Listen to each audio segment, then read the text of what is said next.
The telegram had arrived 3 weeks earlier, and Delilah Crawford had been clutching it in her gloved hand ever since, reading and rereading the carefully written words until the paper had grown soft with handling. She stood on the platform in Fairplay, Colorado, watching the dust settle from the stagecoach that had deposited her and her single trunk onto the wooden boards, her heart hammering against her ribs like a trapped bird. The year was 1882, and she had just traveled over 2,000 miles from Baltimore to marry a man whose face she had never seen, whose voice she had never heard, and whose temperament remained a complete mystery despite the 3 polite letters they had exchanged. "Well, Captain, here we are," she whispered to the brass cage she held carefully in her other hand. Inside, a magnificent African gray parrot shifted on his perch, his intelligent eyes taking in the rough frontier town with what Delilah could have sworn was skepticism. "Bad decision," Captain squawked loudly, causing several passers-by to turn and stare. "Bad decision, Delilah." She felt her cheeks flush with embarrassment and covered the cage partially with her shawl.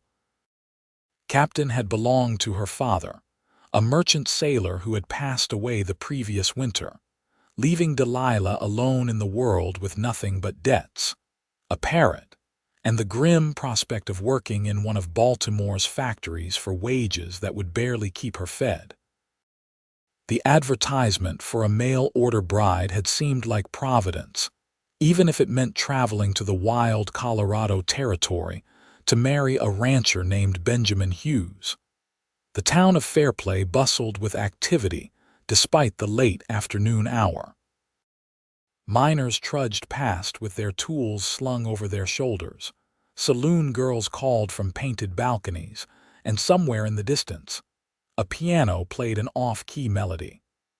The Rocky Mountains loomed in every direction, their snow-capped peaks touching a sky so blue it hurt to look at directly. Everything smelled of pine and dust and horse, so different from the salt and coal smoke of Baltimore. "Miss Crawford." A deep voice spoke behind her, and Delilah spun around so quickly that Captain squawked in protest. The man standing before her was tall and broad-shouldered, wearing dusty work clothes and a wide-brimmed hat that shaded his face. When he removed it, she found herself looking up into a weathered face that might have been handsome if not for the deep lines of worry etched around his eyes and mouth.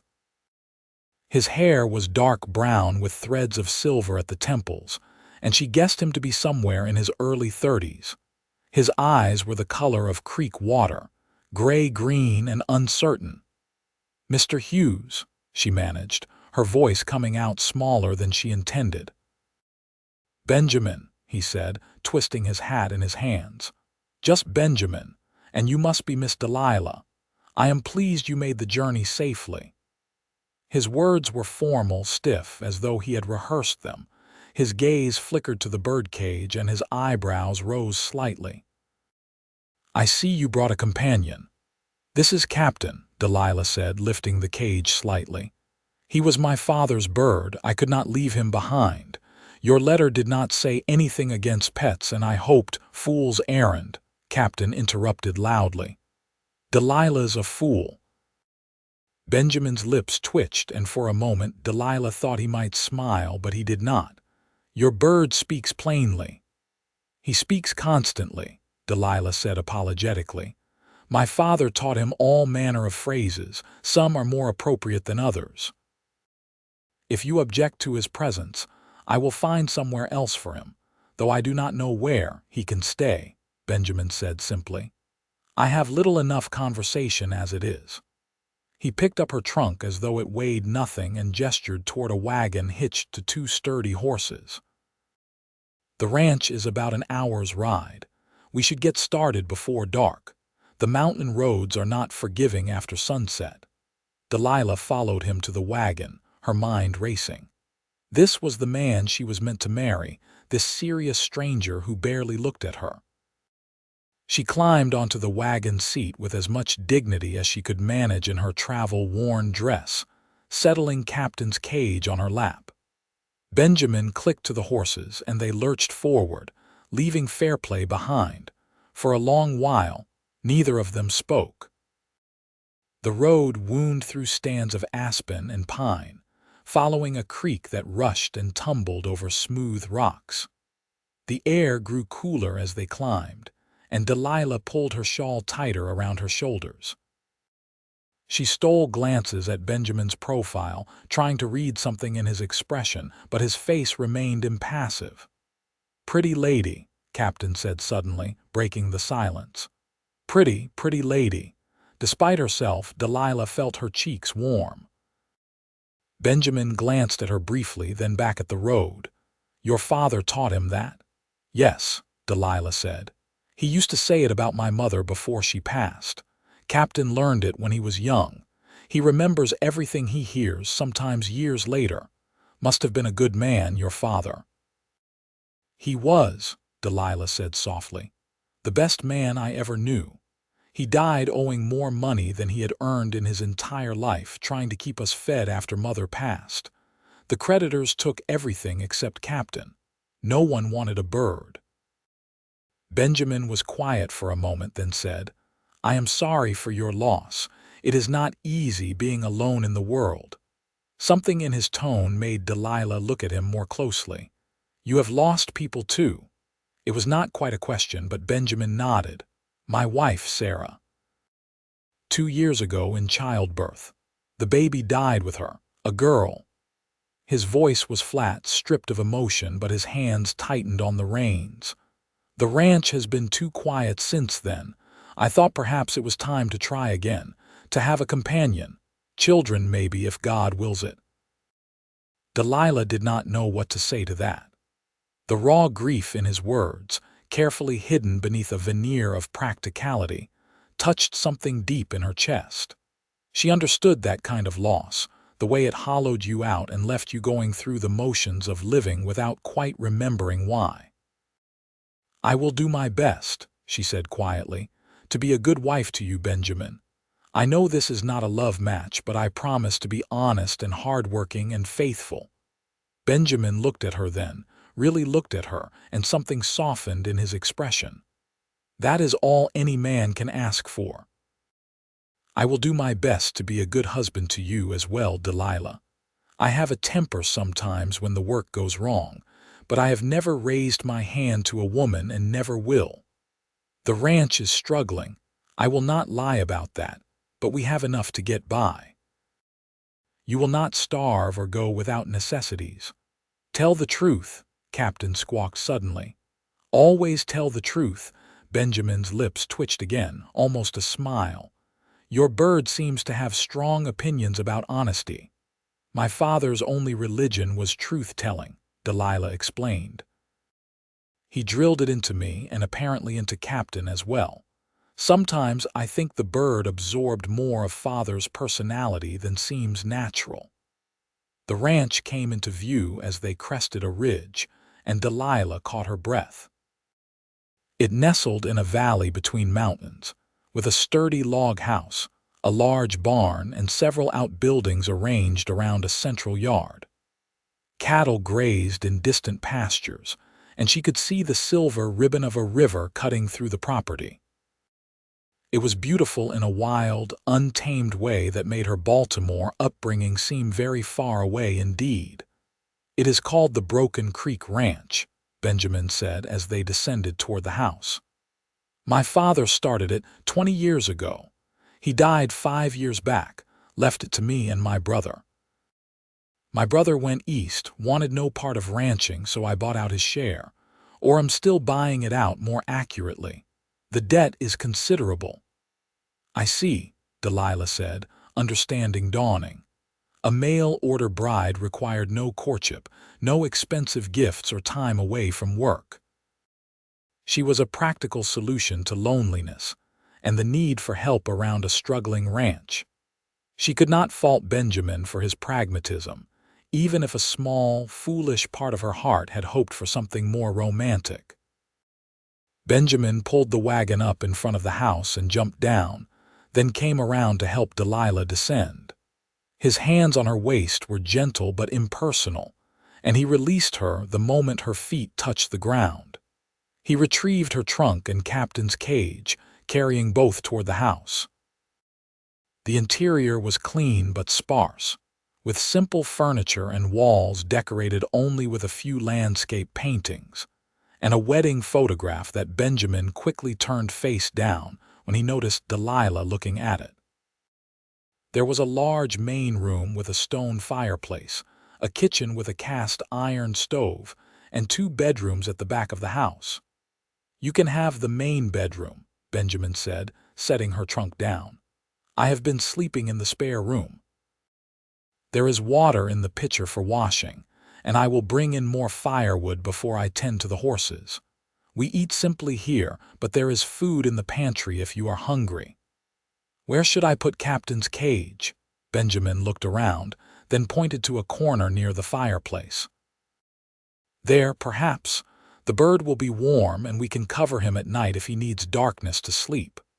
"Thank you," Delilah said sincerely. "You are being very kind about him. I know most men would not want a noisy parrot in their home." "Most men do not know what they are missing," Benjamin said. He moved closer to the cage, studying Captain with interest. The parrot cocked his head, fixing Benjamin with one bright eye.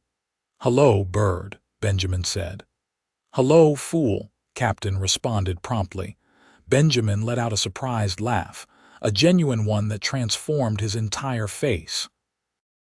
For a moment, Delilah could see the younger man he must have been before grief had marked him.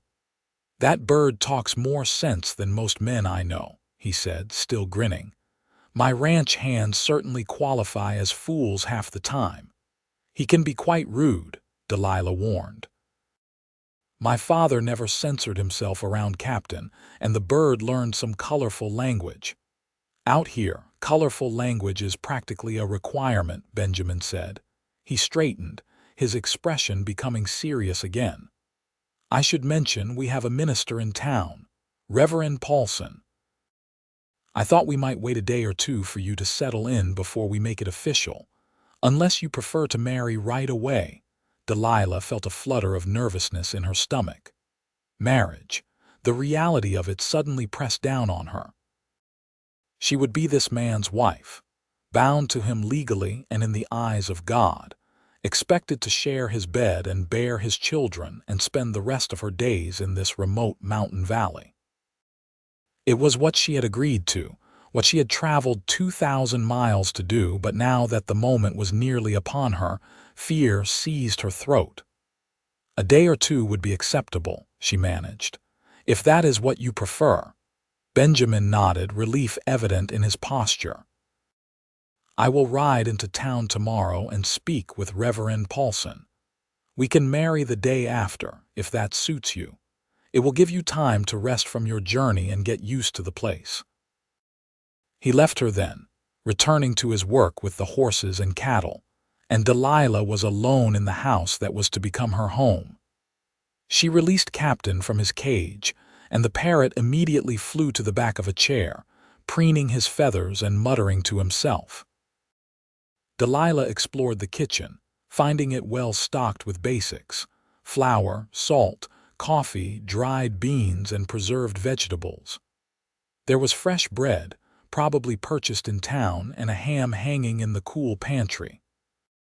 She set about making supper, needing to do something with her hands to calm her nerves. By the time Benjamin returned, dusty and tired, she had prepared a simple meal of fried ham, beans, and fresh bread with butter. He stopped in the doorway of the kitchen, surprise evident on his face. "You did not have to cook tonight," he said. "I know you must be exhausted from traveling." "I prefer to be useful," Delilah replied, setting plates on the small kitchen table. "Sitting idle only gives me time to worry." They ate in companionable silence, with Captain providing occasional commentary from his perch. The parrot seemed fascinated by Benjamin, watching his every move with sharp eyes. "Good man," Captain said suddenly in her father's voice. "He is a good man, Delilah." Benjamin looked up, startled. "Does he often speak in complete sentences like that?" "Sometimes," Delilah said softly. "When he remembers things my father said. It is like having a ghost in the room sometimes, hearing father's words come out of Captain's mouth." "It must be a comfort too, though," Benjamin said. "Having a piece of him still with you." Delilah met his eyes and found understanding there. "Yes," she admitted, "it is a great comfort. Captain is the only family I have left in the world." "You will have more family soon," Benjamin said. "You will have me. It may not be much, but you will not be alone anymore." The words were simple, even plain, but they touched Delilah deeply. She realized that Benjamin was lonely too, that perhaps he needed her as much as she needed him, even if neither of them quite knew how to say it aloud. That night, Delilah lay in the large bed that had belonged to Benjamin and his late wife, staring at the ceiling and listening to the unfamiliar sounds of the ranch. Cattle lowed in the distance, wind sighed through the pines, and somewhere an owl hooted. In the main room, Captain muttered in his sleep, and she could hear Benjamin moving quietly in the spare room, unable to rest. She thought about the future stretching before her, full of unknowns and uncertainties. She thought about the man in the next room, this stranger she was about to marry, and wondered if they would ever truly know each other. She thought about love, and whether it could grow between two people who had come together out of necessity rather than choice. Sleep came eventually, bringing dreams of mountains and birds and a pair of gray-green eyes watching her with something that might, someday, become affection. The next morning dawned clear and cold, with frost painting the windows in delicate patterns. Delilah woke to find Benjamin already gone, having left early to ride to town. She fed Captain and explored the ranch, getting her bearings. The barn housed several horses, a milk cow, and a collection of chickens that provided fresh eggs. The cattle ranged over hundreds of acres, Benjamin had mentioned, tended by 2 ranch hands who lived in the bunkhouse. Those ranch hands appeared at midday, drawn by the smell of the lunch Delilah had prepared. They were rough-looking men, weathered by sun and hard work, but they were polite enough when Benjamin introduced them. Charlie was the older of the two, somewhere in his 50s with a gray beard and a pronounced limp from an old injury. The younger man, Tom, could not have been more than 25, with red hair and an easy smile. "Pleased to meet you, Miss Crawford," Charlie said, removing his hat. "The boss told us you were coming. It will be nice to have a woman's touch around the place again." "Mind your manners around Miss Crawford," Benjamin said sharply. "She is to be treated with respect at all times." "Of course, boss," Tom said quickly. "We meant no offense." Captain, perched on Delilah's shoulder, chose that moment to speak. "Respect women, treat them right." All 3 men stared at the parrot in astonishment. "Your bird is something else," Charlie said finally, shaking his head. "Never seen anything like it." "He belonged to my father," Delilah explained. "A merchant sailor who believed in plain speaking." "That bird talks more sense than most men," Benjamin said, echoing his words from the day before. "Captain is welcome here. Anyone who has a problem with him answers to me." The protective note in his voice surprised Delilah, warming something inside her chest. Benjamin might not be demonstrative or romantic, but he was proving to be a man of his word, accepting both her and Captain without reservation. Over lunch, the men discussed ranch business while Delilah listened and learned. The cattle were healthy but few in number, having been sold off over the past years to pay debts. They needed to rebuild the herd, but that required money they did not have. The winter had been harsh, and they had lost several head to cold and predators. Wolves were a constant problem, as were rustlers who occasionally tried to steal cattle from the remote mountain ranches. "We need to repair the fence in the north pasture," Tom was saying. "There is a section that came down in the last storm, and we do not want the cattle wandering." "I will help with that tomorrow," Benjamin said, "after I bring Miss Crawford to town to marry." The casual way he said it, as though marriage were just another item on a list of chores, made Delilah's stomach twist. But she said nothing, simply cleared the plates and retreated to the kitchen to clean up. She was elbow-deep in dishwater when Benjamin found her, his hat in his hands again, his expression uncertain. "I spoke with Reverend Paulson," he said. "He can marry us tomorrow afternoon if that is acceptable to you. I know it is quick, but the work does not stop on a ranch, and I need to get back to help the men with that fence." "Tomorrow is fine," Delilah said, keeping her voice steady. "I am ready whenever you are." Benjamin hesitated, then said, "Delilah, I know this is not what young women dream of. No courtship, no romance, just a quick ceremony and then back to work. If you have changed your mind, if you want to go back east, I will give you the money for passage. I will not force you into anything." Delilah turned to face him, her wet hands dripping on the floor. She looked at this man, really looked at him, seeing past the weathered exterior to the loneliness and uncertainty beneath. He was trying to be kind, trying to give her an escape if she wanted one, even though he clearly needed her help on the ranch. "I have not changed my mind," she said firmly. "I came here to marry you, Benjamin Hughes, and that is what I intend to do. I do not need romance or grand gestures. I need honesty and kindness and someone who will not abandon me when things get difficult. Can you give me that?" "Yes," Benjamin said without hesitation. "I can give you that. I am not much for pretty words, but I will work hard to provide for you and protect you.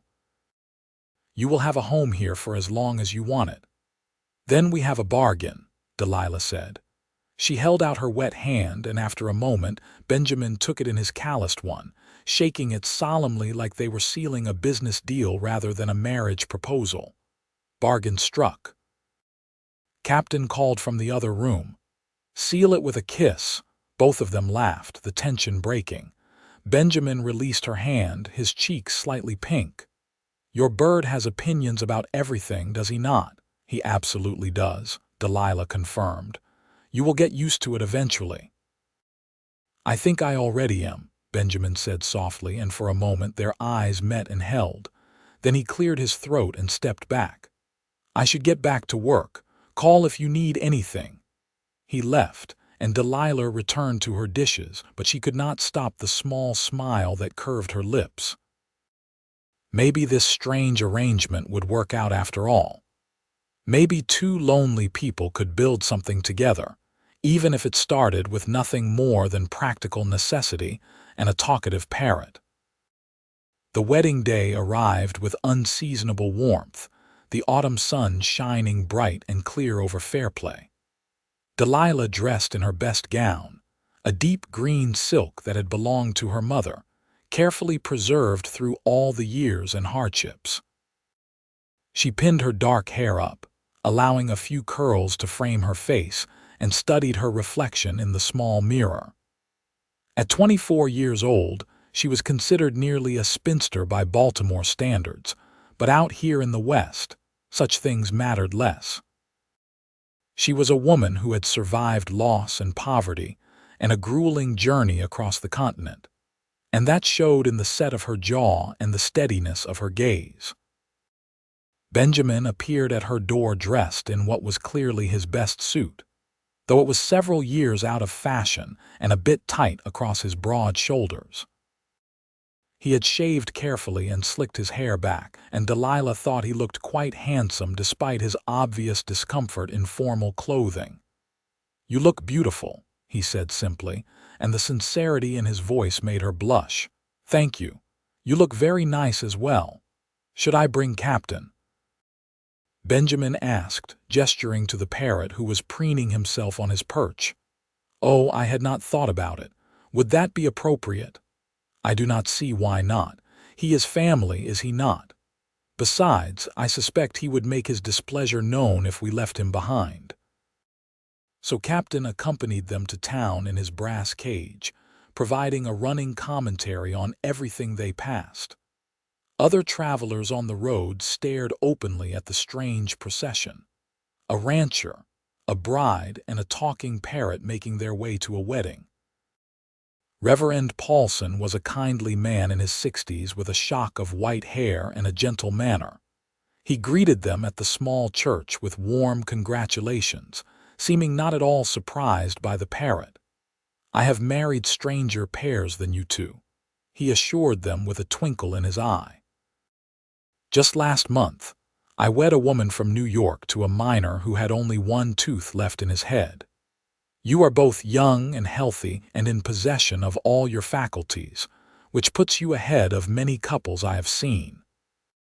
Charlie and Tom had come to serve as witnesses, both of them scrubbed clean and wearing their Sunday best. They took seats in the front pew, Charlie holding Captain's cage on his lap. The parrot was blessedly quiet as Reverend Paulson began the ceremony, reading from his worn Bible in a sonorous voice. Delilah listened to the familiar words, feeling surreal and disconnected from her own body. This was happening. She was getting married to a man she had known for less than 3 days. When Reverend Paulson instructed Benjamin to repeat his vows, she focused on his voice, low and steady and serious. "I, Benjamin Hughes, take you, Delilah Crawford, to be my lawfully wedded wife, to have and to hold from this day forward, for better, for worse, for richer, for poorer, in sickness and in health, until death do us part." Then it was her turn, and she forced her voice to remain steady as she spoke. "I, Delilah Crawford, take you, Benjamin Hughes, to be my lawfully wedded husband, to have and to hold from this day forward, for better, for worse, for richer, for poorer, in sickness and in health, until death do us part." Benjamin slipped a simple gold band on her finger, clearly his mother's ring, passed down and resized to fit her smaller hand. Then, Reverend Paulson was pronouncing them man and wife, and Benjamin was leaning down to kiss her. It was brief and chaste, his lips barely brushing hers, but Delilah felt a spark of something that might have been possibility. "Congratulations," Captain squawked suddenly, breaking the solemn mood.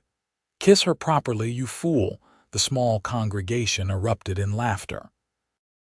Even Reverend Paulson chuckled, shaking his head. Benjamin's ears turned red, but he was grinning. "Your bird is right," he said to Delilah, his eyes crinkling at the corners. "I should do this properly." He kissed her again, longer this time, his hands gentle on her shoulders. It was sweet and careful, and when they parted, Delilah felt breathless. "Better," Captain announced approvingly, and everyone laughed again.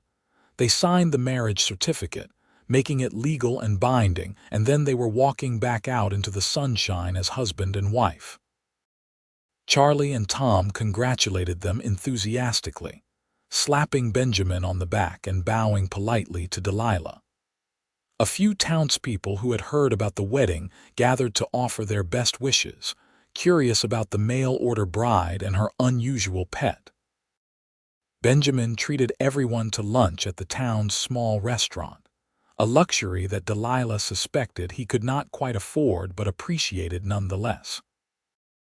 They ate roast beef and potatoes while Captain entertained the other diners with his commentary, and for a few hours it felt almost like a real celebration. But reality returned as they rode back to the ranch in the late afternoon.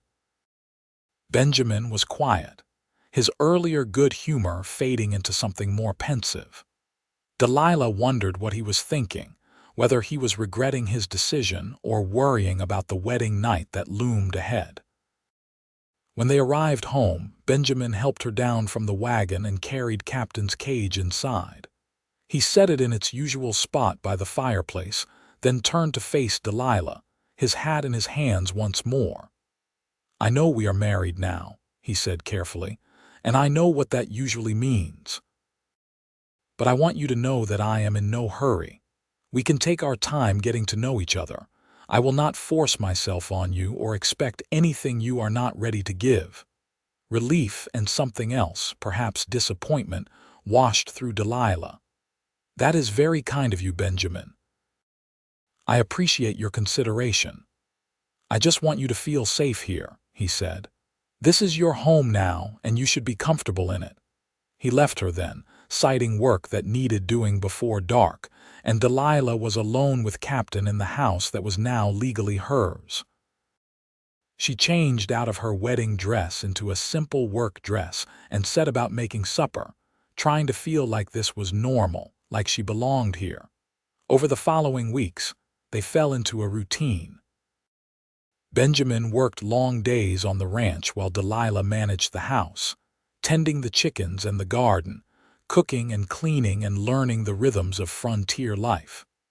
It was hard work, harder than anything she had done in Baltimore, but it was honest work, and she found satisfaction in it. Benjamin was unfailingly polite and respectful, treating her more like a business partner than a wife. They ate meals together and discussed ranch matters, but there was a careful distance between them, as though both were afraid to get too close. At night, they retired to separate rooms, and Delilah lay awake wondering if this polite coexistence was all their marriage would ever be. Captain remained the bright spot in the house, his constant chatter providing entertainment and sometimes uncomfortable insight. The parrot seemed to understand more than a bird should, often speaking at moments that felt too perfectly timed to be coincidence. One evening, about 3 weeks after the wedding, Benjamin came in from a particularly frustrating day dealing with broken equipment and escaped cattle. He was tired and discouraged, his shoulders slumped with exhaustion. Delilah set a plate of food in front of him and he barely acknowledged it, staring at the table with unseeing eyes. "The bank is pressuring me for payment," he said finally. "I owe money on my brother's share of the ranch, and the interest keeps adding up faster than I can pay it down. If I cannot make a significant payment by spring, they might foreclose." "How much do you need?" Delilah asked quietly. Benjamin named a sum that made her wince. It was a substantial amount, far more than they could save from the ranch's meager profits. "I have been thinking about selling some of the land," Benjamin continued. "There are mining companies interested in the mineral rights on the north section. I hate to do it, hate to break up my father's ranch, but I do not see another way." "Do not give up," Captain said suddenly from his perch. "Never give up, Benjamin. There is always a way." Benjamin looked at the parrot, then at Delilah, and something in his expression cracked. "Even your bird is giving me advice now." "He is right, though," Delilah said. "There has to be another option. What if we increase the herd, bought more cattle? With what money? I can barely feed the cattle I have." They sat in discouraged silence, the weight of their troubles pressing down on them. Delilah reached across the table and took Benjamin's hand, surprising them both. "We will figure this out," she said firmly. "Together. That is what marriage means, is it not? Facing troubles together." Benjamin looked down at her smaller hand covering his larger one, and slowly he turned his palm up to hold hers properly. "I am glad you are here, Delilah. I know I have not been much of a husband to you, but I am glad I am not facing this alone anymore." "You have been a good husband," Delilah said. "Kind and patient and honest. That is more than many women have." They sat there, hands linked across the table, while Captain muttered approvingly in the background. It was not a romantic moment exactly, but it was real and honest, and Delilah felt something shift between them, the careful distance narrowing just a little. The solution to their money problems came from an unexpected source. The next day, a well-dressed man rode up to the ranch, introducing himself as Marcus Whitfield, a businessman from Denver. He had heard that Benjamin might be interested in selling land and wanted to make an offer. Benjamin received him coolly, clearly uncomfortable with the idea despite his earlier words about considering it. They sat in the main room while Delilah served coffee, and Captain watched from his perch with suspicious eyes. "I represent a mining consortium," Whitfield explained. "We believe there may be silver deposits in these mountains, and we are willing to pay top dollar for the mineral rights on your northern section. You would retain ownership of the land itself and could continue ranching on it." "How much are you offering?" Benjamin asked. Whitfield named a figure that was substantially less than what Benjamin needed. "That is half of what the land is worth," Benjamin said flatly. "If there is silver there, you will make 10 times that amount." "If there is silver," Whitfield countered, "that is a significant gamble." "Our offer reflects the risk we are taking." "Cheater," Captain suddenly squawked. "Liar and a cheater." Everyone turned to stare at the parrot. Whitfield's face flushed red. "That is quite the bird you have," he said tightly. "He has good instincts about people," Benjamin said slowly, studying Whitfield more carefully. "My wife's father was a merchant sailor. He taught Captain to recognize when someone was trying to cheat him in a deal." It was not quite true, but Delilah understood what Benjamin was doing and played along. "Father always said Captain could smell dishonesty." Whitfield shifted uncomfortably. "I assure you, my offer is entirely legitimate." "But not entirely honest," Benjamin said. "You know there is silver there, do you not? You have already surveyed the land somehow." Whitfield hesitated just a moment too long before denying it. Captain whistled sharply, a piercing sound that made everyone wince. "Liar," the parrot announced. "Dishonest man, send him away." Benjamin stood up, his expression hard. "I think you should leave, Mr. Whitfield, and you can tell your consortium that if they want my land, they will need to make an honest offer. A fair one." Whitfield left, sputtering protests, and Delilah let out a breath she had not realized she was holding. "Do you think Captain really knew he was lying?" Benjamin asked once they were alone. "I have no idea," Delilah admitted, "but his timing was remarkable." Benjamin looked at the parrot with new respect. "That bird talks more sense than most men. If there really is silver on my land, I need to find out before some mining company cheats me out of it." Over the next few weeks, Benjamin quietly investigated the mineral rights on his property. He rode into the mountains, examining the northern section carefully, and spoke with miners in town about what to look for. Sure enough, he found signs that someone had been surveying his land without permission, leaving small markers and test holes. With this knowledge, he was able to negotiate a much better deal with a different mining company, one that gave him a percentage of any minerals extracted rather than a flat buyout. The initial payment was enough to satisfy the bank and keep the ranch secure, with the promise of more to come if the mining proved profitable. "We did it," Benjamin said the night the bank confirmed receipt of his payment. "We actually did it. The ranch is safe." "Captain did it," Delilah corrected, smiling. "If he had not called out Whitfield, we would never have known to investigate." Benjamin walked over to the parrot's perch and solemnly bowed. "Thank you, Captain. You saved the ranch." "Good man," Captain said, bobbing his head. "Benjamin is a good man. Delilah is lucky." "I am lucky," Delilah agreed softly. "We both are." Benjamin turned to look at her, and something in his expression had changed. The careful distance he had maintained for weeks seemed to have evaporated, replaced by warmth and something that might have been longing. "Delilah," he said, crossing the room to where she stood, "I know I have been keeping my distance. I told myself it was to give you time to let you adjust, but the truth is I was afraid. Afraid of caring too much and losing someone again. Afraid of being hurt. But these past weeks with you, working together, talking together, I have realized something." "What is that?" Delilah asked, her heart beginning to race. "I do not want to keep my distance anymore.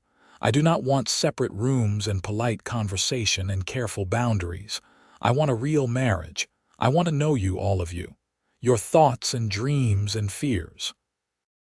I want to hold you and kiss you and wake up next to you. If you want that too, if you think you could over time, come to care for me." Delilah did not let him finish. She closed the distance between them and kissed him, pouring weeks of loneliness and longing into it.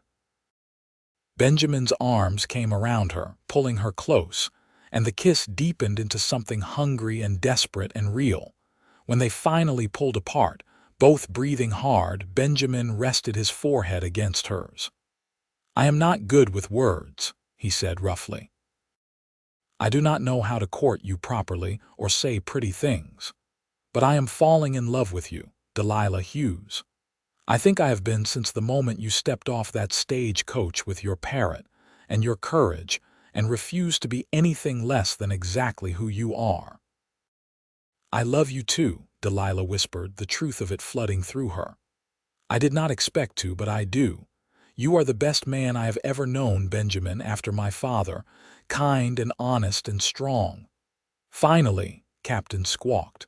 "Took you long enough, now kiss her again, properly this time." They laughed, but Benjamin followed the bird's advice, kissing his wife thoroughly while Captain whistled and muttered his approval. When Benjamin swept Delilah into his arms and carried her toward the bedroom they would finally share, Captain called after them, "Make me some grandbabies. I want little humans to teach." Their laughter echoed through the house as the bedroom door closed behind them.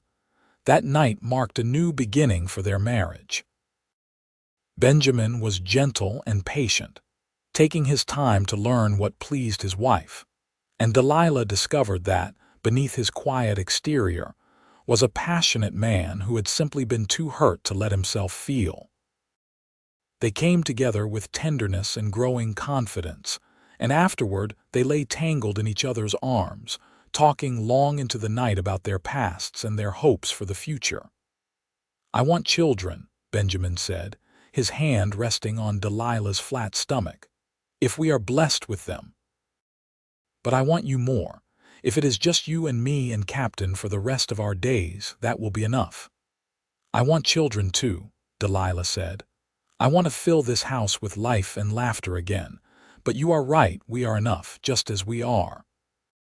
They fell asleep wrapped around each other, and for the first time since Sarah's death, Benjamin slept peacefully through the entire night. The months that followed were the happiest of Delilah's life. The ranch prospered with the mining income supplementing their cattle profits. Benjamin hired another ranch hand, easing the workload, and they were able to make improvements to the property. They expanded the herd, repaired buildings, and even added a small addition to the house for the children they hoped to have. Captain remained the center of attention, his vocabulary growing as he learned new phrases from the ranch hands. He had a particular fondness for Tom, who would spend his evenings teaching the Parrot songs and jokes. The Parrot also developed a habit of mimicking Benjamin's voice, leading to several confusing moments when Delilah would hear her husband calling her from the other room, only to discover it was Captain. Winter came early and hard that year, blanketing the mountains in deep snow. The ranch settled into the quieter rhythms of the cold season, with everyone spending more time indoors. Delilah discovered she was pregnant in January, just after the new year of 1883 began. She had suspected for a few weeks, but waited until she was certain before telling Benjamin. She chose to break the news over supper, simply stating, "I believe I am with child." Benjamin froze with his fork halfway to his mouth, his eyes going wide. "Truly, you are sure?" "As sure as I can be without a doctor's confirmation. All the signs are there." Benjamin set down his fork carefully, then came around the table and pulled Delilah into a tight embrace. She could feel him shaking and realized he was crying silently, his face buried in her hair. "Benjamin," she asked softly, concerned. "I am just happy," he managed, "and terrified." "Last time I am not Sarah," Delilah said gently but firmly. "I am young and healthy, and we will be careful. We will get the doctor from town when my time comes. It will be all right." Benjamin pulled back to look at her, his eyes red but his expression determined. "I will not lose you. I will do everything in my power to keep you safe." "Baby coming," Captain announced from his perch. "Tiny human. Finally." Despite the tension of the moment, they both laughed, trust Captain to know even before they had said anything aloud. The pregnancy progressed normally through the winter and into spring. Benjamin was constantly hovering, worried about Delilah doing too much work, and she had to keep reminding him that women had been having babies since the beginning of time while still managing their households. Still, his concern touched her, evidence of how deeply he had come to love her. Captain seemed fascinated by the changes in Delilah's body, often perching on her shoulder and muttering to her growing belly. "Hello in there," he would say in a high, sweet voice that Delilah had never heard him use before. "Hello, little human. This is Captain speaking. I think he is going to be insufferable when the baby arrives," Delilah told Benjamin one evening. "He will probably try to raise the child himself." "That child could do worse than learning from Captain," Benjamin said seriously. "That bird has already saved this ranch once. Maybe he can teach our son or daughter to be clever and observant." "Listen to Benjamin," Captain squawked. "He is talking sense." As summer approached, the mining operation in the northern section began producing significant amounts of silver ore. The percentage Benjamin received was more than enough to completely pay off the ranch's debts and begin saving for the future. For the first time in years, the Broken Creek Ranch was not just surviving but thriving. Delilah went into labor on a warm August evening, 3 days before her 25th birthday. Benjamin immediately sent Tom racing to town to fetch the doctor, but the baby had other plans. By the time Dr. Harrison arrived 2 hours later, Delilah had already delivered a healthy boy with only Benjamin's help. The doctor examined both mother and child, declaring them in excellent condition. "You did well," he told Benjamin approvingly. "Not many men could assist at a birth without fainting or getting in the way. You kept a level head." "I could not let her do it alone," Benjamin said simply, gazing down at his wife and newborn son with an expression of such love that Delilah felt tears spring to her eyes. They named the boy James Crawford Hughes, honoring Delilah's father. He was a lusty infant with a powerful set of lungs and his father's gray-green eyes. Captain was fascinated with the baby, constantly wanting to see him and becoming agitated if James cried. "Baby crying," Captain would announce unnecessarily. "The baby needs something. Delilah, the baby needs you." As James grew, Captain appointed himself the child's guardian and teacher. The parrot would perch on the edge of the cradle, singing softly when James was fussy, and muttering encouraging words when the baby was learning to hold up his head or reach for objects. "Good boy, James," Captain would say in his father's voice. "You are doing so well. Strong boy. Smart boy." Benjamin watched this with amazement. That bird really does talk more sense than most men. He is like a second father to James. "Or a very opinionated uncle," Delilah suggested, laughing as Captain attempted to feed the baby a piece of apple, not understanding that James was still too young for solid food. The years that followed brought more children to the ranch. A daughter, Emily, arrived in 1884, followed by another son, Robert, in 1886. Captain took his role as guardian seriously with each new addition, teaching them words and songs as soon as they could speak. The first words out of Emily's mouth were not "mama" or Papa, but hello, Captain. Much to everyone's amusement, the ranch continued to prosper. The silver mining provided steady income, and Benjamin proved to have a talent for cattle breeding, developing a reputation for quality stock throughout Colorado. They expanded the house again, adding more bedrooms and a proper dining room. Charlie retired after a few years, his bad leg finally making ranch work too difficult, and Benjamin gave him a pension and a small cabin on the property where he could live out his days in comfort. Tom met a girl in town, the daughter of the general store owner, and married her in 1885. Benjamin gifted them a section of land on the eastern edge of the ranch where they built their own homestead. It felt good to share their prosperity with others who had helped them along the way. Through it all, Captain remained the heart of the household. He was there for every milestone, first steps, first words, first days of school. He taught the children their alphabet and numbers, often more patient than their actual parents. He warned them away from danger with sharp cries and praised them lavishly when they did well. "That bird talks more sense than most men," became Benjamin's favorite saying, repeated so often that the children started saying it too. Visitors to the ranch were always startled by the intelligent Parrot, who seemed to understand everything said around him, and offered his own commentary on ranch affairs. In 1888, when James was 5 years old and already showing signs of his father's quiet intelligence, a representative from the mining company came with surprising news. They had discovered a massive silver vein in the northern section, one of the richest strikes in Colorado territory. Benjamin's percentage would make him a wealthy man. "We could move to Denver," Benjamin said that evening after the children were in bed. "Build a fine house in the city. The children could have better schools, more opportunities." Delilah looked around the ranch house, at the life they had built together, and shook her head. "This is our home.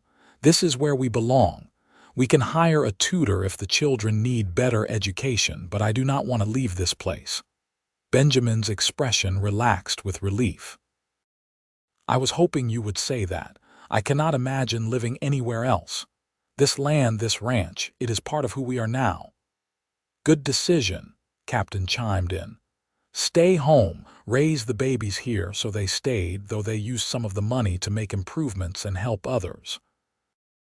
They funded the building of a proper school in Fairplay, ensuring all the children in the area could receive education. They helped struggling ranchers with loans that had fair terms, remembering what it felt like to be buried under debt.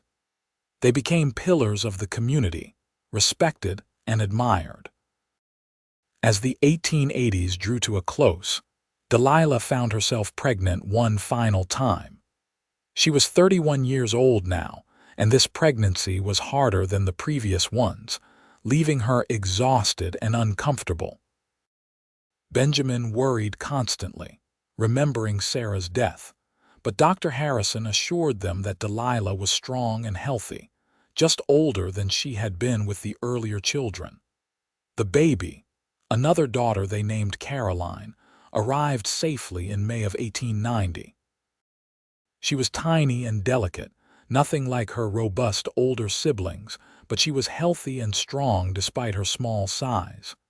Captain fell in love with her instantly, refusing to leave her cradle side for the first weeks of her life. "Precious baby," he would murmur, "sweet Caroline. Captain will protect you always." With 4 children now ranging in age from infancy to 7 years old, the house was full of noise and life and chaos. Delilah sometimes felt overwhelmed by the demands of motherhood, but Benjamin was an involved father, helping with the children whenever he could spare time from ranch work. In the evenings, the whole family would gather in the main room, with Benjamin reading aloud while Delilah sewed and Captain provided commentary, and the children played at their feet. These were precious moments, ordinary and extraordinary all at once. Delilah would look around at her family and remember the frightened woman who had stepped off the stagecoach 8 years earlier, uncertain and alone, except for a parrot in a brass cage.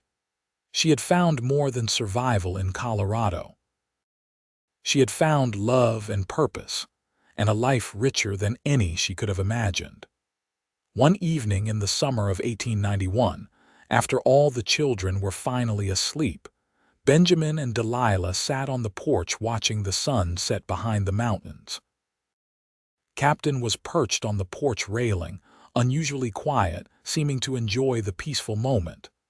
"You ever regret it?" Benjamin asked suddenly.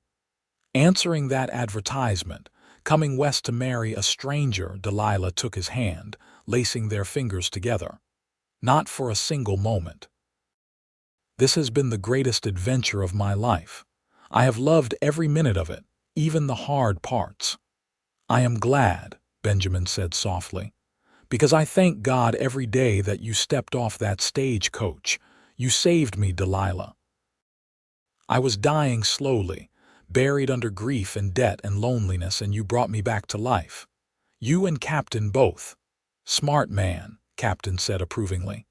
Benjamin finally learned to speak properly. Took him long enough. They laughed, and Benjamin pulled Delilah close, kissing her as the sky turned shades of pink and gold. After 9 years of marriage, the passion between them had not diminished, but deepened into something richer and more complex. They knew each other completely now, every strength and weakness, every joy and sorrow, and they loved each other not despite these things but because of them. The years continued to pass, bringing the usual mix of joy and sorrow that makes up a life.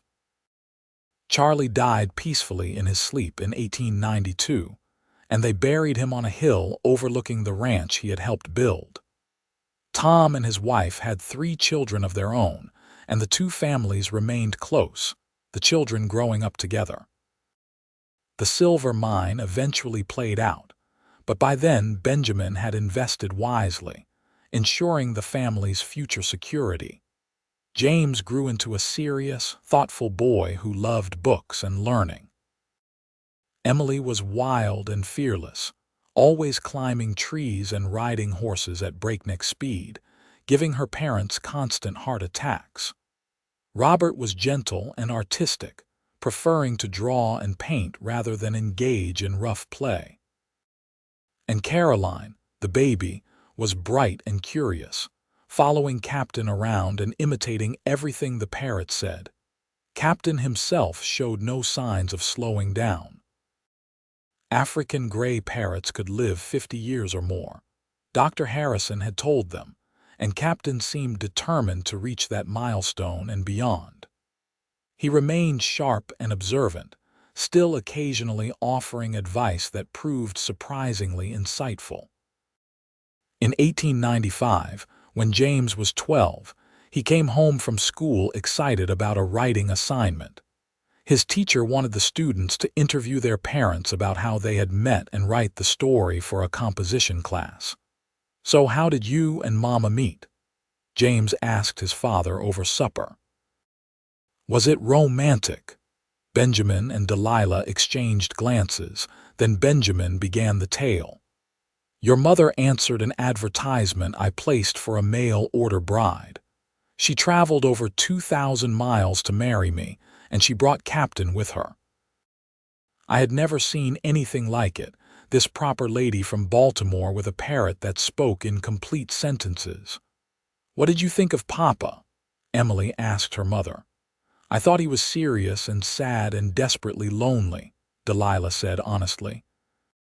"But I could see he was a good man, the kind who would keep his word. I was lonely too and scared and hoping I had made the right decision." "Did you love each other right away?" Robert wanted to know. "No," Benjamin said. "We did not. We were strangers trying to make the best of a difficult situation, but we learned to love each other. We chose to love each other every day, even when it was hard." "That is the most romantic thing I have ever heard," James said seriously. Anyone can fall in love at first sight. But choosing to love someone, building love over time, that takes real courage. Wise boy, Captain squawked. James talks sense, just like his parents. Everyone laughed, and the conversation moved on to other topics, but later that night, when Benjamin and Delilah were alone, he pulled her close. Our son is right, he said. What we have, what we built together, it is worth more than any storybook romance. It is real and solid and tested by time and trouble. I love you more now than I did 13 years ago, and I will love you more 13 years from now. I love you too, Delilah whispered. Always and forever, Benjamin Hughes. You are still the best man I have ever known. They made love slowly and tenderly, with the practiced ease of long familiarity and the passion that had never quite faded. Afterward, lying in the darkness, Delilah listened to her husband's steady breathing and felt such contentment that she could hardly bear it. This life, this family, this love, it was everything she had ever wanted and more than she had ever dared to hope for. The children grew and changed with each passing season. James developed a passion for geology and talked about studying mining engineering when he was old enough for university. Emily declared she wanted to be a rancher like her father and spent every spare moment learning the business. Robert discovered a talent for painting landscapes and dreamed of studying art in San Francisco. And Caroline, following in Captain's footsteps, developed a gift for languages and could already speak bits of Spanish and German picked up from various ranch hands and townspeople. Captain remained the one constant in their ever-changing household. As the original children grew older and more independent, he simply shifted his attention to whichever child needed him most at any given moment. He helped Caroline practice her German vocabulary, listened patiently while Robert described his paintings, quizzed James on his geology facts, and accompanied Emily on her rounds of the ranch, perched on her shoulder and offering running commentary on the cattle and horses. That bird talks more sense than most men, Benjamin would say, watching Captain with James, the parrot carefully correcting the boy's pronunciation of geological terms. Sometimes I think he is smarter than all of us combined. In 1898, when Delilah was 40 years old and Benjamin was 45, they celebrated their 16th wedding anniversary with a party that brought together everyone they cared about. Tom and his family came, along with neighbors from surrounding ranches, people from town, and even Reverend Paulson, now quite elderly but still sharp as ever. The children had secretly decorated the house with wildflowers and homemade banners, and Emily had baked a lopsided but heartfelt cake. During the party, after everyone had eaten and the children were playing outside, Reverend Paulson pulled Benjamin and Delilah aside. "I wanted to tell you," he said, his rheumy eyes twinkling, "that in all my years of performing marriages, I have never seen two people who were better suited to each other. When you came to me 16 years ago, I thought perhaps it would work out all right. You both seemed like sensible people.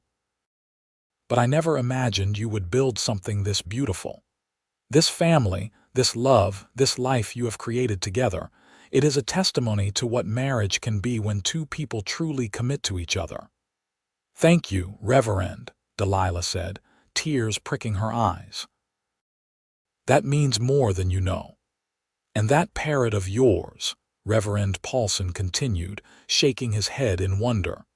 "I have never forgotten how he interrupted your wedding ceremony.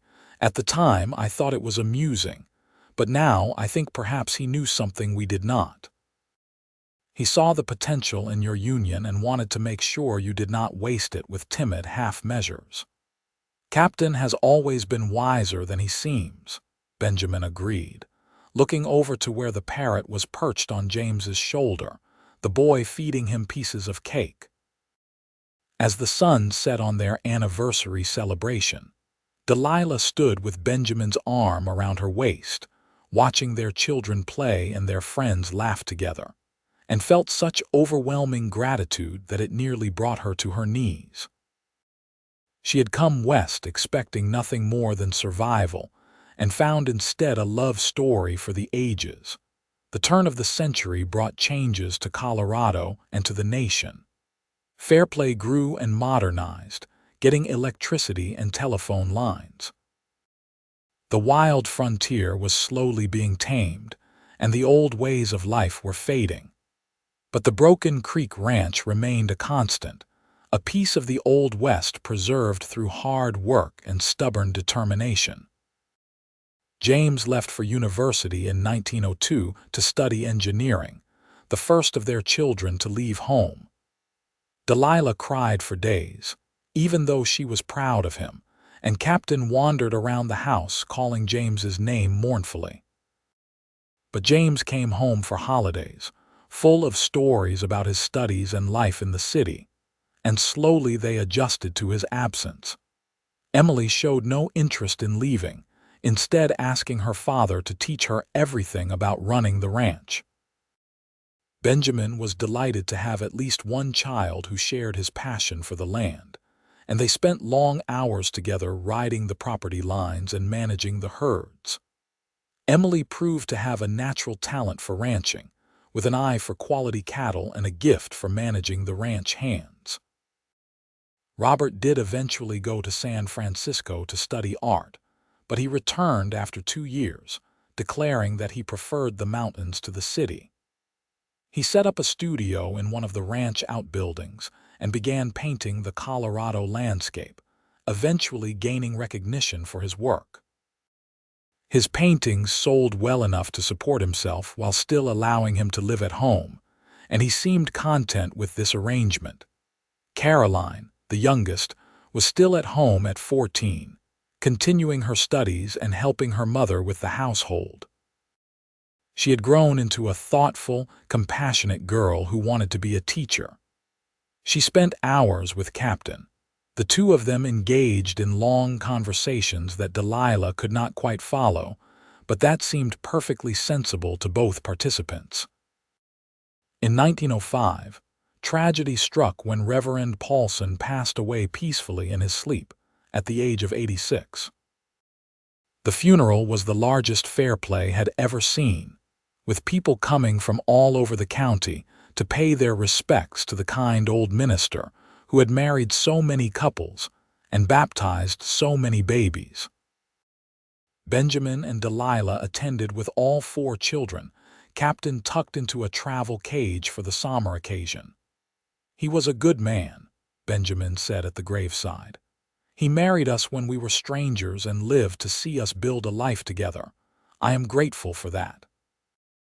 "Gone but not forgotten," Captain said softly, in a subdued voice that suggested he understood the solemnity of the moment.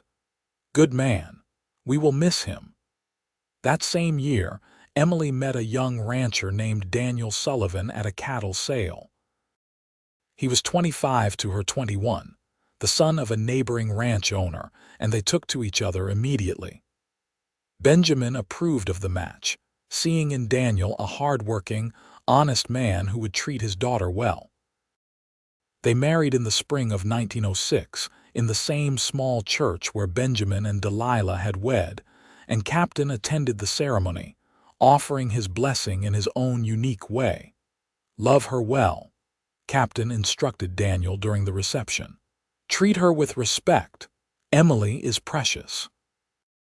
Daniel, who had heard stories about the legendary Parrot, bowed solemnly to Captain. "I promise to honor your advice, sir," he said seriously, and Captain bobbed his head in approval. Emily and Daniel built a house on the western section of the ranch, land that Benjamin deeded to them as a wedding gift. They planned to start their own herd while still working closely with the main ranch operation. It was good to see the next generation taking root, ensuring that the Broken Creek Ranch would continue into the future. Time continued its relentless march. James graduated from university and took a position with a mining company, using his education to help develop safer, more efficient mining practices. Robert's paintings gained increasing recognition, and he had his first exhibition in Denver in 1907. Caroline finished her schooling and indeed became a teacher, taking a position at the very school in Fairplay that her parents had helped fund years earlier. Through all these changes, Benjamin and Delilah remained the steady center of their family. They were in their 50s now, with silver threading through their hair and lines marking their faces, but their love had only deepened with time. They still worked side by side on the ranch, still sat together on the porch in the evenings, still reached for each other in the night with the same passion that had marked the early years of their marriage. Captain, too, showed signs of age. By 1908, he had been with the Hughes family for 26 years and was well into middle age for a parrot. His feathers were not quite as bright as they once were, and he slept more during the day, but his mind remained sharp, and he still ruled the household with his commentary and advice. One evening in the autumn of 1909, as Benjamin and Delilah sat by the fireplace with Captain on his perch nearby, the parrot suddenly spoke in a voice that sounded exactly like Delilah's father. "You did well, my girl," Captain said. "I am so proud of you. You found love and built a beautiful life.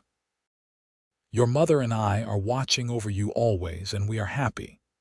Delilah gasped, tears immediately filling her eyes.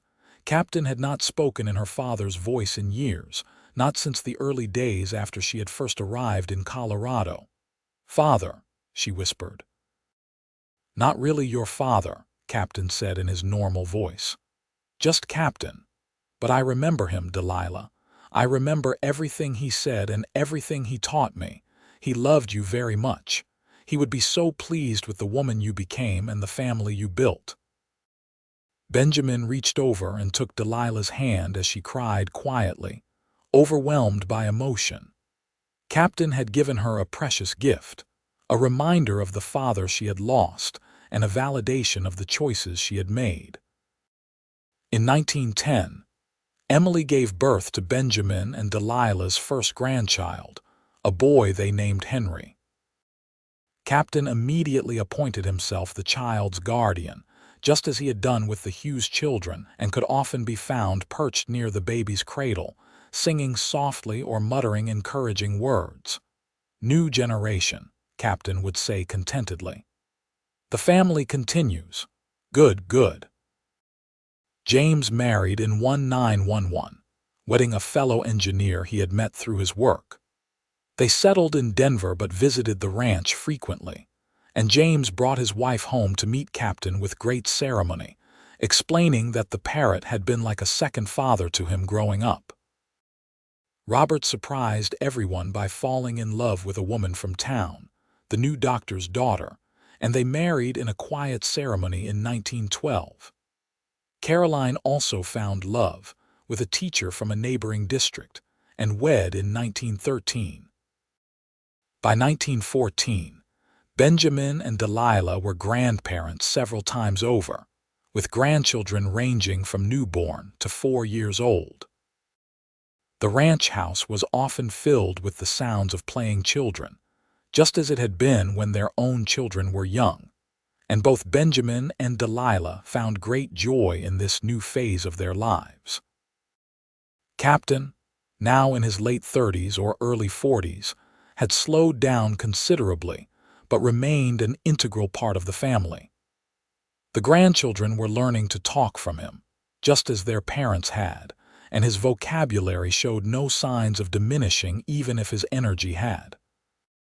One evening in the spring of 1915, as Benjamin and Delilah sat on the porch watching the sunset, Captain perched between them on the railing. He spoke in a voice they had not heard in many years, the voice of Delilah's father. "That man of yours, Delilah," Captain said clearly. "He turned out all right. You made the right choice coming west. You both did. This life you built, this love, it was worth every risk, every hardship. Remember that. Always remember." Delilah felt tears slip down her cheeks, and Benjamin reached over to clasp her hand. "Thank you, Captain," she whispered, "for everything, for being with me through all of it, for bringing Father's wisdom to my life even after he was gone, for helping Benjamin and me find our way to each other, for raising our children and loving our family. You have been such a blessing." "Captain loves you too," the parrot said in his own voice. "Delilah and Benjamin are good humans, the best." They sat in comfortable silence as the stars began to emerge in the darkening sky. 33 years had passed since Delilah had stepped off that stagecoach with nothing but a trunk and a parrot, and more courage than sense. She had built an empire of love from those humble beginnings, a legacy that would continue through her children and grandchildren. Benjamin, too, was reflecting on the passage of time. He was 62 years old now, still strong and healthy, but feeling his age in his joints and in the silver of his hair. The ranch that had nearly been lost to debt and despair was now prosperous and secure, managed by his daughter and her husband, with his grandchildren already learning to ride and work cattle.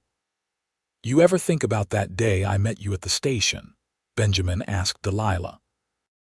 "How different our lives might have been if you had not come, if you had changed your mind and stayed in Baltimore." "I think about it sometimes," Delilah admitted. "I would have worked in a factory, probably, married some clerk if I was lucky, or lived alone if I was not.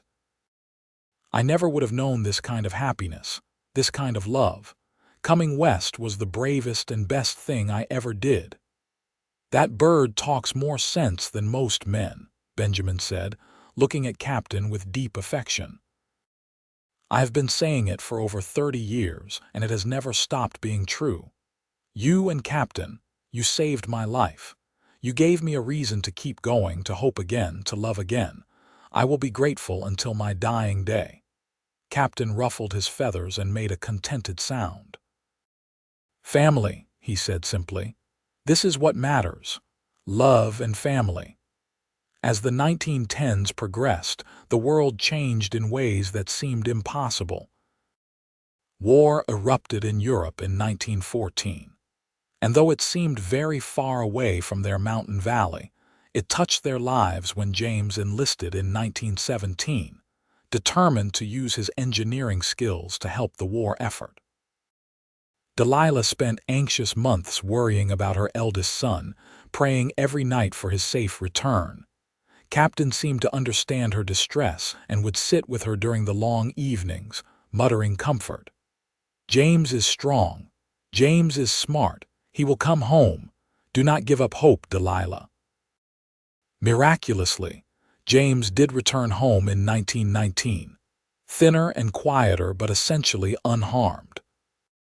The family celebration of his safe return was one of the most joyful days of Delilah's life, with all 4 of her children and their families gathered at the ranch, multiple grandchildren running around, and Captain presiding over it all like a benevolent patriarch. The 1920s brought the modern age to even remote Colorado. Automobiles became common, though Benjamin still preferred horses. Radios brought news and entertainment from around the world. Caroline left teaching to write books for children, finding success with a series based on her childhood on the ranch, featuring a wise parrot who guided a family through various adventures. Captain was delighted by his literary fame. "Famous bird," he would announce proudly. "Captain is famous." As the decade progressed, Benjamin and Delilah settled into a comfortable old age. They handed over most of the ranch management to Emily and Daniel, content to advise and spend time with their growing collection of grandchildren. They took long walks together in the evenings, still holding hands like newlyweds, still finding new things to talk about after nearly 50 years of marriage. Captain remained their constant companion, though he spent more time sleeping now, and his voice had grown scratchy with age. Parrots could live 60 years or more, the veterinarian in Fairplay had told them, but Captain had to be at least 50 by now, possibly older, and was showing signs of his advanced age.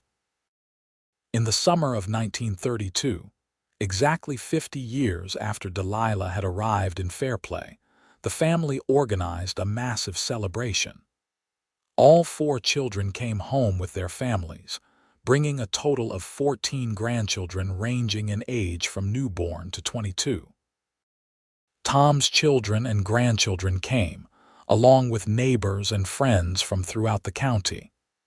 It was a gathering that lasted 3 days, with food and music and stories and laughter. On the final evening, as the sun set in brilliant shades of orange and pink, Benjamin stood up to make a speech. He was 79 years old now, stooped with age but still mentally sharp, and when he spoke, everyone fell silent to listen. 50 years ago, he said, his voice still strong despite his years, I placed an advertisement for a mail-order bride because I was lonely and desperate and saw no other option. I expected someone practical and plain, someone who needed a home as much as I needed help. What I got was Delilah Crawford, the most beautiful, courageous woman I had ever met, carrying a brass cage with a parrot who talked more sense than most men I knew. Laughter rippled through the crowd, and Captain, perched on his stand nearby, bobbed his head. I did not love her right away, Benjamin continued. I did not know how to love anyone after losing Sarah, but Delilah was patient with me. She stayed when things were hard. She worked beside me to save the ranch. She gave me 4 incredible children and 14 grandchildren. She gave me 50 years of happiness I did not think I deserved and certainly did not expect. And through all of it, Captain was there, offering advice and comfort and occasionally calling me a fool when I needed to hear it. More laughter, and Benjamin smiled. I am an old man now, he said. I have lived a long life and seen many things. But the best thing I ever did, the single decision I am most proud of, was placing that advertisement, because it brought me Delilah. It brought me everything that matters.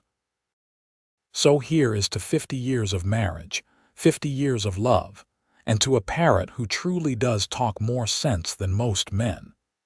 Everyone raised their glasses in a toast, and Delilah felt tears streaming down her face. Benjamin made his way over to her and pulled her to her feet, kissing her soundly while their family cheered. I love you, he whispered against her lips. Today, tomorrow, and forever. Forever, Delilah agreed, holding him tight. Captain let out a piercing whistle. Kiss her properly. He squawked, and the family erupted in laughter, remembering the wedding ceremony 50 years earlier when Captain had issued the same instruction. The celebration wound down, and families began departing for their homes. Soon it was just Benjamin and Delilah again, with Captain dozing on his perch, the ranch house quiet after so much noise and activity. They sat on the porch in their customary spot, watching the stars emerge one by one. We did well, did we not? Delilah asked softly. We built a good life. The best life, Benjamin confirmed. I have no regrets, Delilah, none at all. Captain stirred and opened one eye. No regrets, he repeated in a voice that was barely a whisper. Good humans, best humans, Captain loves you. We love you too, Delilah said, reaching over to gently stroke the parrot's head. Always, Captain, you are family. The years that followed were gentle ones. Benjamin and Delilah both lived to see their 80th birthdays, a remarkable achievement in that era. They watched their grandchildren grow and begin having children of their own, creating a 4th generation tied to the Broken Creek Ranch. Emily and Daniel managed the ranch with skill and wisdom, honoring the foundation that Benjamin and Delilah had built. Captain continued to be a presence in the family. Though he slept most of the time now, rousing himself only for important moments. He still spoke occasionally, still offered his wisdom in brief, scratchy phrases, but mostly he seemed content to simply be present, watching over the family he had helped raise.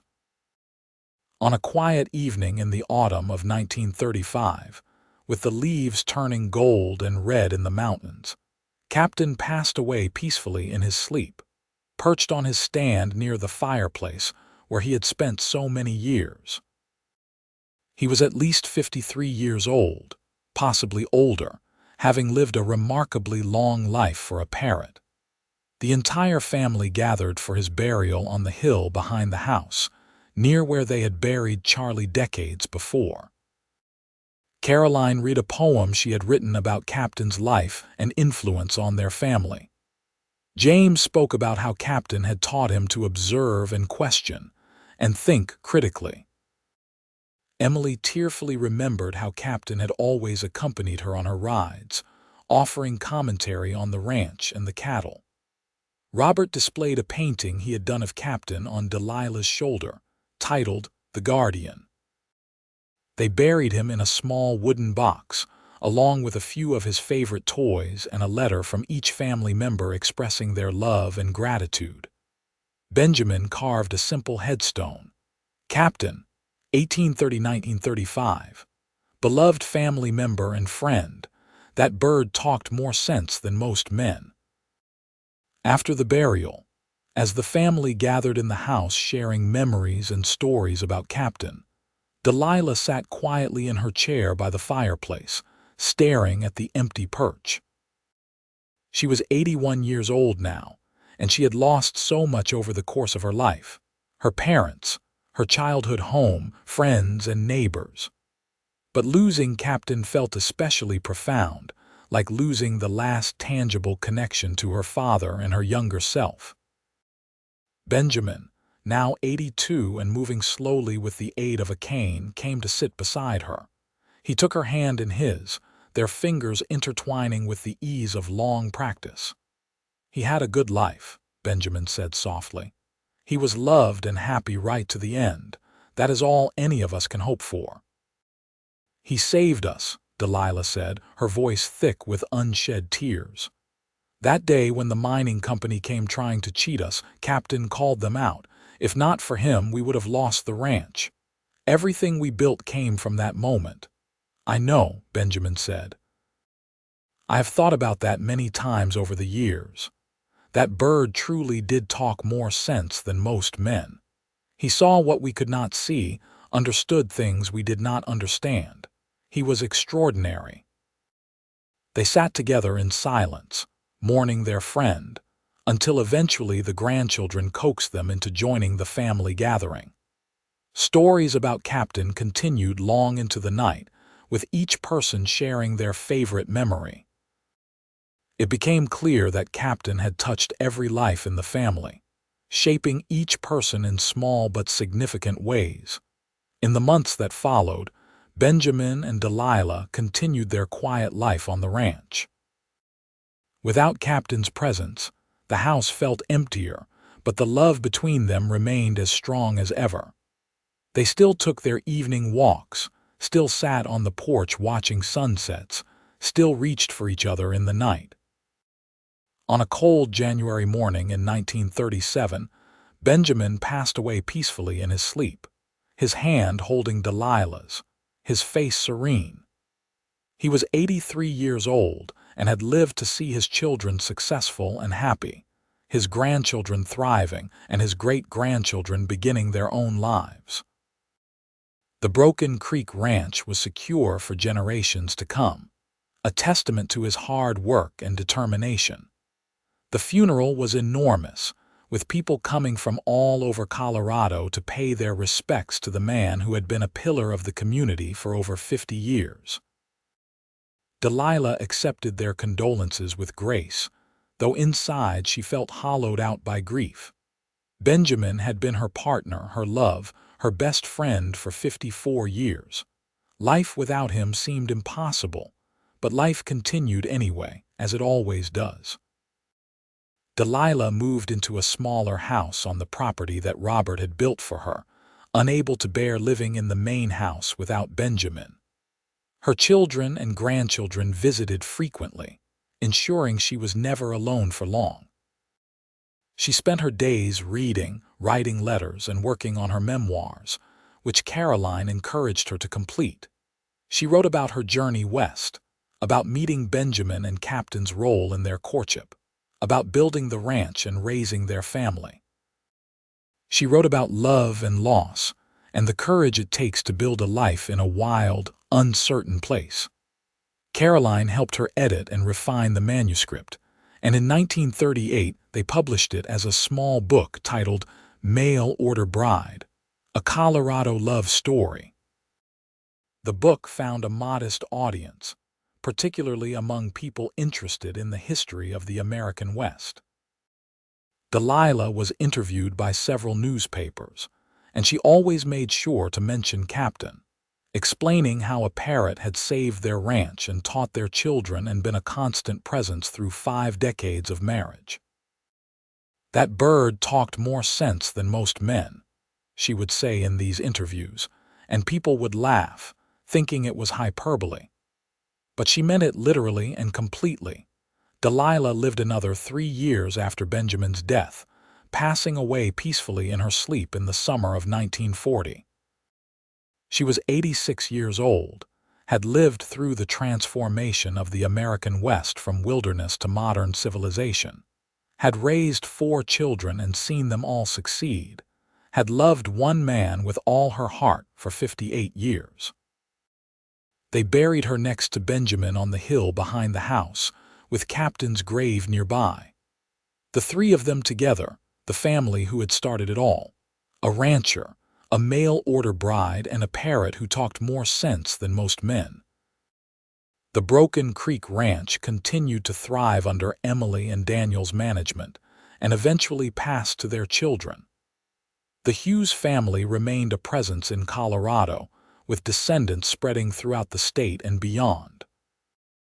But they all knew their history, knew the story of how it all began with an advertisement in a newspaper and a courageous woman who traveled west with nothing but a parrot and hope. In the years that followed, as the 20th century progressed, and the world changed in ways that Benjamin and Delilah could never have imagined, the story of their love remained a touchstone for their descendants. Whenever times were hard, whenever relationships struggled, family members would remind each other of Benjamin and Delilah's example. 2 strangers who chose to love each other, who built something lasting through hard work and commitment and honesty. And they remembered Captain, the wise parrot who had guided them all, whose words and wisdom had been passed down through generations. Children who had never met Captain still repeated his phrases, still heard stories about his interventions and insights, still understood that he had been more than just a pet. He had been family, as essential to the Hughes legacy as any human member. In 1950, on what would have been Benjamin and Delilah's 68th wedding anniversary, the extended family gathered at the ranch for a reunion. There were over 100 people now claiming descent from Benjamin and Delilah Hughes, spreading across 4 generations. They held a ceremony at the graves on the hill, with the oldest grandchild, Henry, now 40 years old, reading from Delilah's memoirs. "My father told me that Captain could sense dishonesty," Henry read, "and I believed him. Captain saved our ranch and our future, not through magic or mysticism, but through simple, clear-eyed observation. He called out a cheat when humans were too polite or too trusting to do so.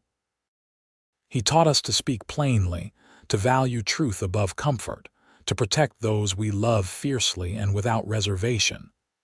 These lessons, learned from a parrot, shaped every member of our family. We owe him a debt we can never fully repay." After the reading, each person placed a flower on the 3 graves. Benjamin, Delilah, and Captain, united in death as they had been in life.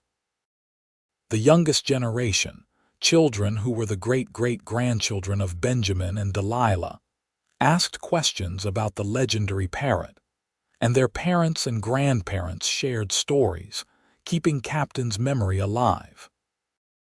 As the decades continued to pass, the story of the mail-order bride and her parrot became part of Colorado folklore, repeated and embellished until it took on the character of legend.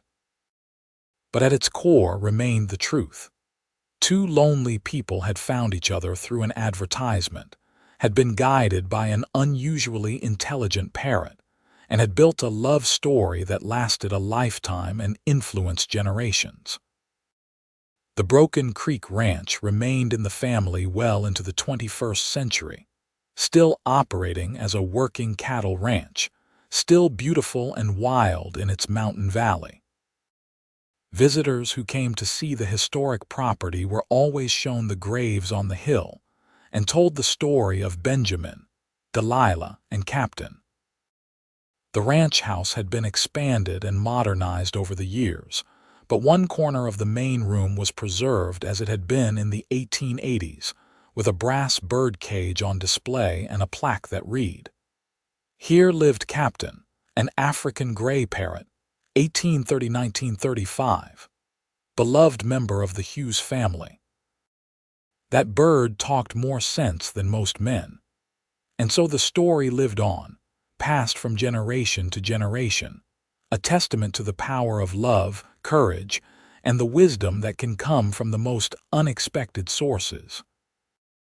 It reminded each new generation that families are built not just through blood, but through choice, through commitment, through the daily decision to love and support each other. It taught that even the most unlikely beginnings can lead to extraordinary outcomes if you have courage enough to take the first step.